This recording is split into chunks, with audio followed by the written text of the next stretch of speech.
All right, let's talk about one of the most staggering performances we've seen in a long, long time.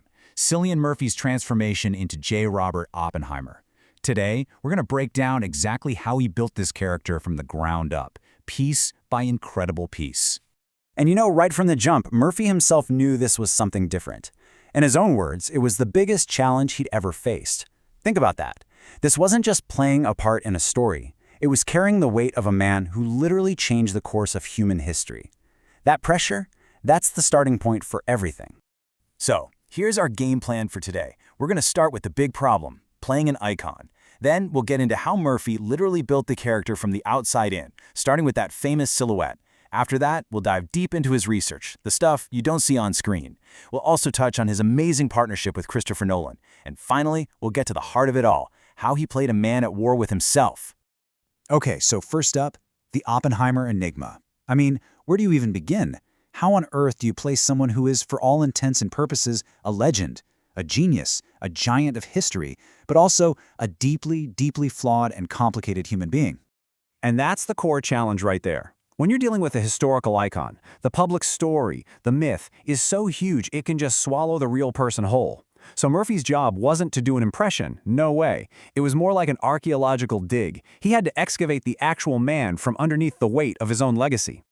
So how did he start that dig? Well, that brings us to our second stop, building the silhouette. You have to start with the outside. You have to craft that physical presence that everyone recognizes instantly. It's a fundamental thing about acting. Before a single word is ever spoken, we, the audience, meet the character through their shape, their form, their silhouette.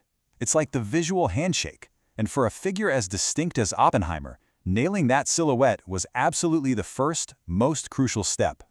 And his process for this was just so methodical. It started with the script, of course. Then he layered on those iconic anchors, that hat, that pipe. They almost became part of his body. That was followed by a pretty drastic physical transformation to get Oppenheimer's famously gaunt look. And finally, all the work that went into capturing that very unique, very particular voice and cadence. But here's the why behind all that work. It's not just about looking the part. For an actor working at this level, you have to get that physicality right first, because that external shell, that's the key you use to unlock everything else. It's how you get access to the person's internal, psychological world. So, once the physical form was set, it was time to go deeper, a lot deeper. Welcome to Section 3, the research iceberg. This is where you move from the body to the mind, and you go way, way beyond what any normal history book is going to tell you. See, there's a world of difference between knowing the facts and understanding the truth. The facts, yeah, he led the Manhattan Project, he testified in those security hearings. But the truth? The truth is he was a tormented intellectual, a guy who loved poetry, a man living in a state of constant, gut-wrenching moral conflict. And that was the territory Murphy had to map out. And to find that truth, his research was just vast. He wasn't just reading biographies. He was reading Oppenheimer's own letters. He was trying to wrap his head around quantum physics. He dove into the Bhagavad Gita, the sacred Hindu text that Oppenheimer famously quoted. He read T.S. Eliot's poetry. He was building a complete 360-degree view, not just of the man's life, but of his very soul. But here's the thing. An actor can't do this kind of work in a bubble. And that brings us to our fourth and really crucial section, the director-actor shorthand. We're talking about the incredible power of the partnership between Cillian Murphy and, of course, director Christopher Nolan. 20 years. Just let that number sink in.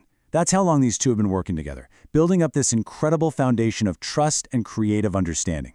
Oppenheimer was the 6th movie they've made together. I mean, you can trace it all the way back. It started with him playing Scarecrow in Batman Begins.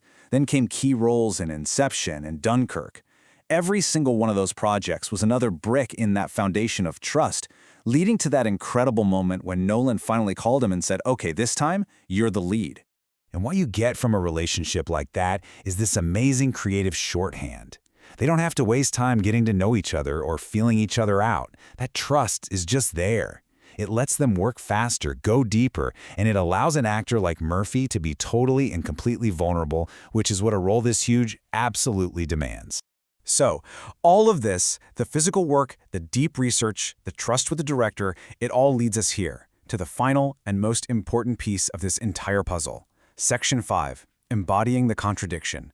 How did he actually perform this man's internal war? That's really the ultimate question, isn't it?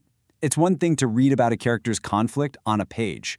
It is a whole other thing to actually embody it, to make us in the audience feel that relentless internal battle in every look, every twitch, every single silence. Because at his very core, Oppenheimer was a man of warring halves. Murphy had to play the creator and the destroyer, often in the same breath. He was this unbelievably arrogant genius who was also cripplingly insecure and fragile. He was a visionary leader who was also a shockingly naive political pawn. He had the seductive, magnetic charisma, and also this chilling, cold detachment. Murphy had to hold all of that together at once. And really, Murphy said it best himself. You don't pick a side. You don't try to resolve the conflict. The job is to just hold all of those contradictory, warring ideas in your head and in your body at the same time, and you just let them exist. You let them fight it out. The truth of the performance is right there, in that tension. So what's the big takeaway here? It's this. A truly monumental performance like this is built with incredible care from the outside in. The look, the voice, the walk. But it lives. Its real power comes from the inside out. It's born from the messy, complicated, contradictory truth of a human soul. Which leaves us with one last, kind of mind-bending question to think about. When an actor goes through a transformation this complete, physically, intellectually, emotionally, it really makes you wonder, where does the actor actually end, and where does the character begin? Thanks so much for joining me.